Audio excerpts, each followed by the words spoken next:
মুসলমান ভাইরা রে আমার, খাজা কুতুবউদ্দিন বখতিয়ার কাকি রহমাতুল্লাহ আলাই, যার নামে এখনো পর্যন্ত দিল্লির মিনার দাঁড়ায় আছে, আওয়াজ দিয়ে বলেন না আল্লাহু আকবার। আরো জোরে আওয়াজ দিয়ে বলেন না আল্লাহু আকবার।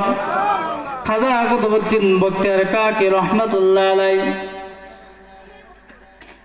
তিনি ওসিয়ত করে গেলেন, আমার মৃত্যুর পরে যাকে তাকে দিয়া জানাজা পড়াইবা না।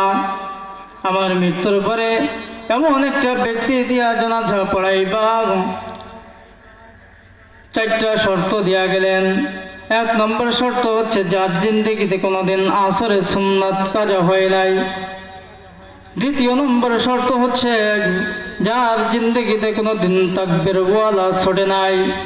3 নম্বর শর্ত হচ্ছে যার জিন্দেগিতে কোনোদিন তাহাজ্জুদ ছোটে নাই। 4 নম্বর শর্ত যার জিন্দেগিতে কোনোদিন চোখের গুনাহ হয় নাই, যেটাকে বলা হয় নজরে ফজাত।